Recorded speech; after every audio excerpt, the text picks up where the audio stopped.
Let me just handle this parameter.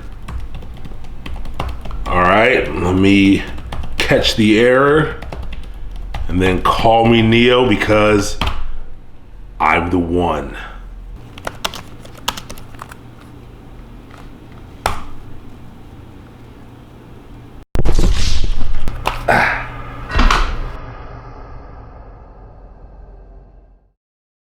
What's up, everybody? It's Aaron from Mastermind, and today we're going to be talking about imposter syndrome, what it is, some signs that you might be affected, and some tips and tricks on how you can shield yourself from it.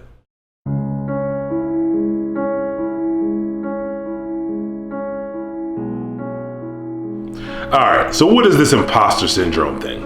Well, Wikipedia defines imposter syndrome as a psychological pattern in which an individual doubts their own accomplishments and has a persistent internalized fear of being exposed as a fraud, despite evidence of their competence. And unfortunately, this phenomenon is all too prevalent in the tech industry, and I can almost guarantee you'll experience it in one way or another in your journey into tech. I've got some good news though. There are some key factors which can trigger this feeling of self-doubt, and just being aware of these things can help you avoid feeling what stops so many people dead in their tracks. So trigger number one is failure. There's no need to sugarcoat it. Failure sucks. No one likes to fail, and if you don't learn how to process failure in a meaningful way, you're bound to start feeling inadequate. Now, I hate cliches as much as the next person, but I've learned that every failure really is an opportunity to learn. Each failure can provide powerful lessons and wisdom that no training course or textbook can provide. Our society has a terrible stigma around failure, so we all do our best to try to hide it. But I promise you, those engineers you look up to have failed more times than you've even tried, and they'll continue to fail every single day. So the faster that you come to terms with failure being an essential but powerful part of the process, the less chance you'll have of playing mental gymnastics of figuring out if you belong. So trigger number two, success. I bet you didn't see that one coming. Although it's not as strong of a trigger as failure is, achieving success beyond where you perceive yourself to be can cause intense anxiety. It can also leave you with uneasy feelings on whether or not you can keep up with these new expectations. Not real expectations, ones you made up in your head.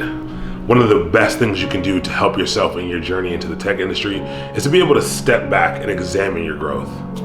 Success in tech doesn't really happen by accident.